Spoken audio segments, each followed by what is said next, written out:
사고와 또 경악할 만한 뉴스의 소식들, 그리고 코로나19의 팬데믹, 멈추지 않는 재난과 기근, 전쟁, 또 경제적인 공황, 이러한 단어들과 매일 마주하며 살아가는 우리에게 이 단어만큼은 우리 내리 가운데 늘 스쳐 지나가는 것 같습니다.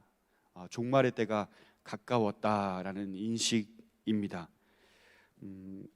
지난 12장에서 예수님은 종말의 때에 깨어 있으라라고 말씀하셨죠. 그리고 나는 스스로 말하기를 건강한 자다, 나는 율법을 가진 선민이라, 아브라함의 자손이라 착각하고 있는 자들에게 대하여서 예수님은 이렇게 비난하고 계십니다. 우리 12장 56절 말씀 한번 같이 읽어볼까요? 12장 56절입니다. 외식하는 자여, 너희가 천지의 기상은 분간할 줄 알면서 어찌 이 시대는 분간하지 못하느냐. 아멘. 여러분, 종말의 때를 분간한다는 것은 무엇일까요? 지난 12장이 이 종말에 대한 수업의 이론편이었다면 오늘 23장 말씀은 종말에 대한 수업 적용편이라 할 수 있겠습니다. 13장 1절 말씀 보실까요? 그때 마침으로 시작을 하고 있습니다. 때마침 어떤 일이 벌어진 거예요. 그러니까 종말에 대한 관련된 말씀을 쭉 하시다가 이것에 대해서 중요한 것을 가르칠 수 있는 기회가 왔고, 예수님 그것을 살리고 그 많은 사람들에게 종말에 대한 적용편을 알려주시고자 함이죠. 자, 그런데 그 사건이 무엇일까요? 빌라도가 어떤 갈릴리 사람들의 피를 그들의 제물에 섞은 일로 예수께 아뢰니라고 되어 있습니다. 마치 어떤 식재료를 그들의 제물에 섞은 것처럼 감정을 쏙 뺀 채 표현되고 있지만 그것은 다름 아닌 식품이나 식재료나 향료나 이런 것이 아니라 그것은 사람의 피였다라고 얘기하고 있습니다.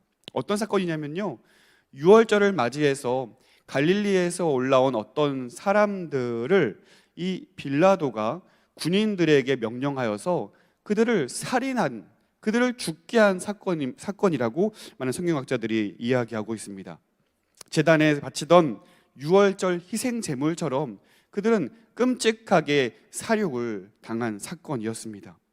갑작스럽게 죽임을 당했습니다.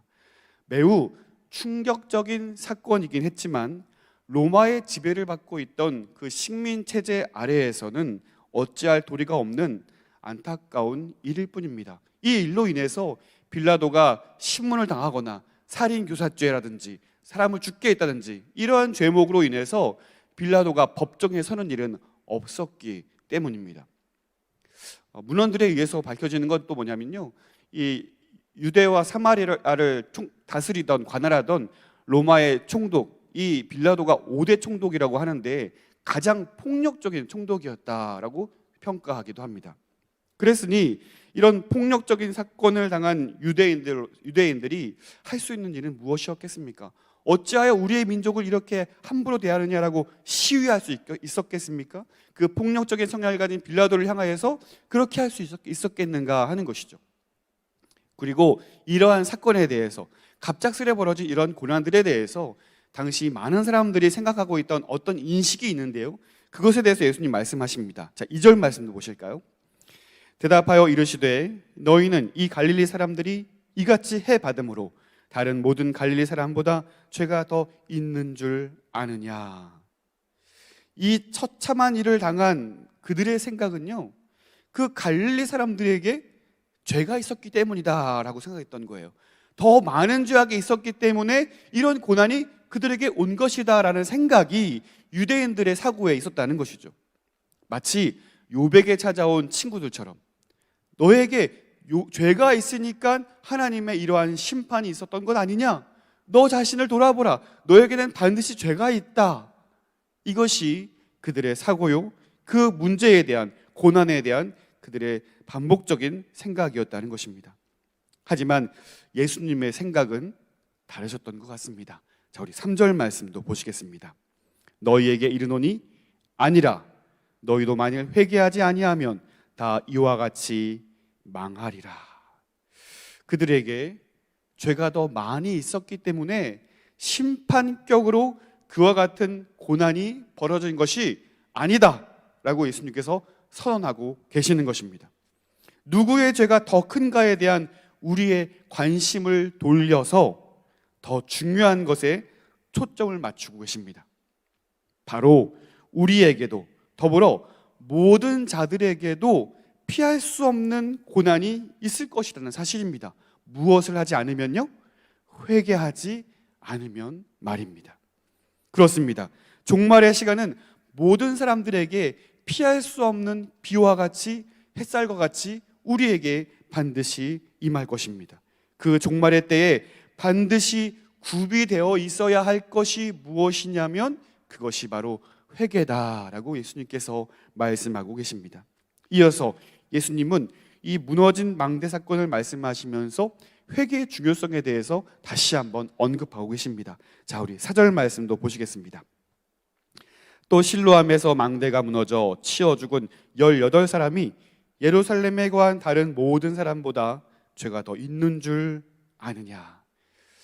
이 사건에 대하여서도, 이 갑작스러운 사건에 대하여서도 유대인들의 많은 생각, 그들의 반복적인 생각은 뭐냐면 그들에게 죄가 있었기 때문에 이런 갑작스러운 사고가 벌어졌을 것이다 라고 생각했던 것이죠.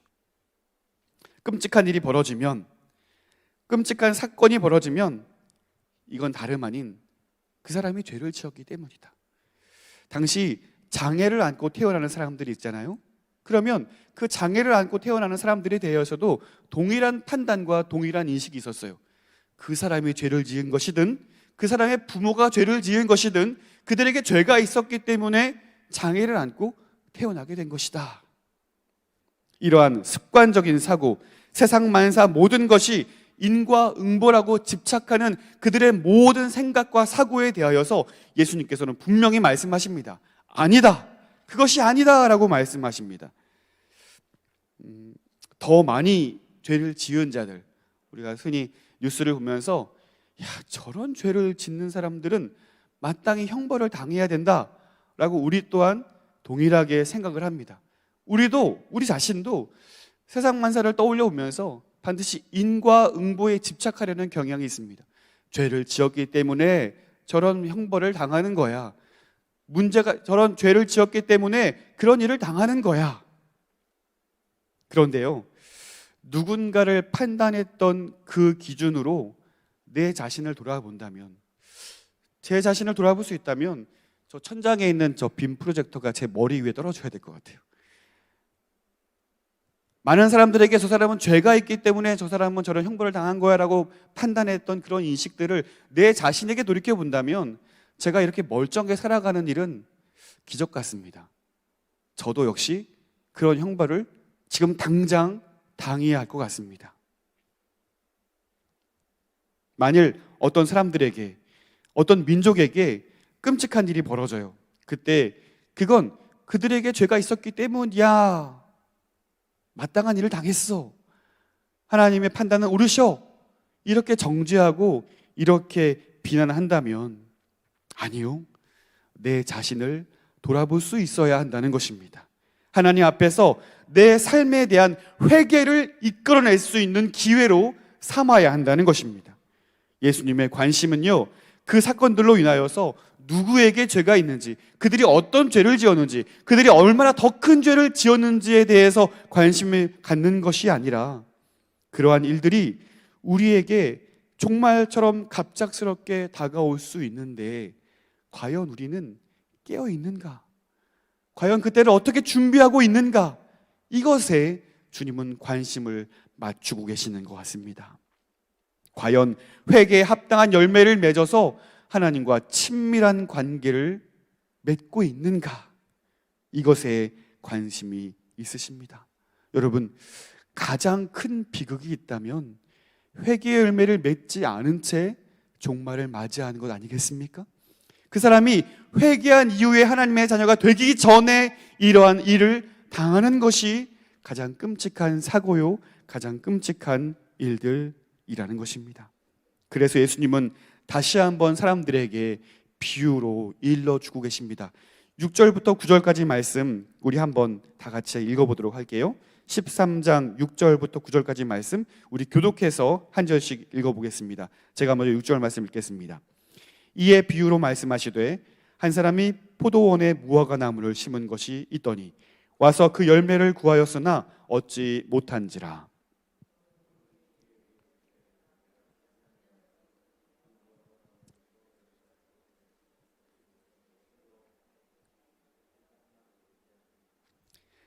대답하여 이르되 주인이여 금년에도 그대로 두소서. 내가 두릅하고 거름을 줄이니 이후에 만일 열매를 열면 좋거니와 그렇지 않으면 찍어 버리소서 하였다 하시니라. 아멘. 어떤 사람이 포도원 나무에 무화과 나무를 심었습니다. 왜 포도원 나무에 무화과 나무를 심는가 이렇게 생각할 수 있지만 그것은 그 당시에는 포도원 나무에 포도나무만 심는 것이 아니라 여러 가지 나무를 심는 것이 상당히 일상적인 일이었다고 합니다. 그래서 무화과 나무를 심어서 그 열매를 기대했지만 안타깝게도 3년이라는 긴 시간 동안 그 무화과 나무는 전혀 열매를 맺지 못합니다. 그 무화과 씨앗을 뿌려서 자라게 한 것이 아니라요, 성경을 보시면 무화과 나무를 심은 거예요. 그러니까 우리가 이사를 하면 시간이 필요한 것처럼 이 나무에게도 아주 관대하게 3년이라는 시간을 주었지만 충분히 적응하고 충분히 뿌리를 내리고 충분히 열매를 맺을 수 있는 시간을 주었지만 열매를 맺지 못한 거예요. 이 무화과 나무가요, 특히 이스라엘의 지형을 생각해 볼 때에 그 면적에 비해서 그 기후가 상당히 다양하다고 합니다. 그럼에도 불구하고 예루살렘 밑에 있는 지역인 엔게디 지역에서는요, 이 무화과 나무의 열매를 사계절 내내 열매를 맺을 수 있었다고 합니다. 대체적으로 이 무화과 나무는 1년에 2번 정도 소출을 냈다고 합니다. 그러나 오늘 3년이라는 긴 시간 동안 이 무화과 나무는 전혀 열매를 맺지 못하고 있는 거예요. 그러니 농부의 자연스러운 판단은 이 포도원의 토양을 위해서라도 또 괜히 열매를 맺지 못하는 저 무화과 나무를 위해서 이 더 많은 열매를 맺을 수 있는 그러한 것들을 생각해 볼 때에 당연히 잘라버리는 것이 마땅한 결론이라는 것입니다. 그러자 포도원 지기가 다시 한번 이 무화과 나무에게 기회를 주십시오라고 주인에게 요청을 하고 있습니다. 그런데요, 이 포도원 지기의 요청에는 책임감이 있습니다. 그냥 1년 동안 지켜보겠다, 방관하여 과연 저 나무가 열매를 맺는가 수수방관하겠다는 것이 아니라 그 둘레의 토양을 파고 거름을 줘서 열매 맺는 나무로 만들어 보겠다는 책임감 있는 요청을 이 주인에게 하고 있다는 사실입니다. 그런데요, 우리가 기억해야 할 사실은 계속해서 은혜로 멈춰 있지 않는다는 것입니다. 그 은혜의 시간이 주어진 이후에는 다시 한번 심판의 시간이 반드시 있다는 것이죠. 9절 말씀 보실까요? 이후에 만일 열매가 열면 좋거니와 그렇지 않으면 찍어버리소서 하였다 하시니라. 1년은 3년보다 짧습니다. 은혜의 시간이 주어졌음에도 불구하고 은혜를 은혜로 알지 못하고 그 은혜를 거절하여서 회개의 열매를 맺지 못한 채 1년이 지나버린다면 이 무화과 나무가 당해야 할 결말은 무엇이었냐면 찍혀버리는 것이었습니다. 더 큰 고난을 당하는 것이었죠. 무너진 망대와 같이 빌라도에 의해 희생된 갈릴리 사람들과 같이 그 끔찍한 고난을 당해야만 한다는 것이었습니다. 사랑하는 성도 여러분, 오늘 우리에게도 회개에 합당한 열매를 맺을 수 있는 저와 여러분의 복된 생각이 되기를 간절히 소원합니다. 누군가에게 벌어진 안타까운 일들로 인하여서 습관적인 우리의 사고로 저것은 당연한 일이야, 저것은 저 사람들에게 마땅히 벌어져야 할 일이야 라고 생각하기보다 오히려 우리의 삶을 돌이켜, 나의 삶을 돌이켜 회개로 나아갈 수 있는 기회로 삼을 수 있는 겸손한 저와 여러분의 삶이 될 수 있기를 또한 간절히 소원합니다. 그리고 오늘 저와 여러분은 선한 포도원 지기가 되어서 누군가에게 책임감 있는 기회를 요청할 수 있는 우리가 되었으면 좋겠습니다. 아직 하나님의 백성이 되지 못한 자들을 향하여서, 이 무화과 나무의 열매를 맺지 못한 자들을 향하여서, 회개에 합당한 열매를 맺지 못한 자들을 향하여서 그들의 둘레의 땅을 파주고 뿌리를 온전히 내릴 수 있도록 도와주고, 또 충분한 걸음을 주어서 하나님의 말씀을 들을 수 있는 기회를 제공하여서 우리의 두 손과 우리의 두 발과 우리의 복된 언어가 하나님을 힘있게 전달할 수 있는 축복의 통로가 되어서 그들에게도 회개에 합당한 열매를 맺어 아브라함의 자손이요 하나님의 백성이 될 수 있는 귀한 은혜를 허락할 수 있는 선한 포도원지기의 사명을 감당할 수 있는 저와 여러분이 될 수 있기를 간절히 소원합니다. 오늘부터 설날 연휴가 시작이 됩니다.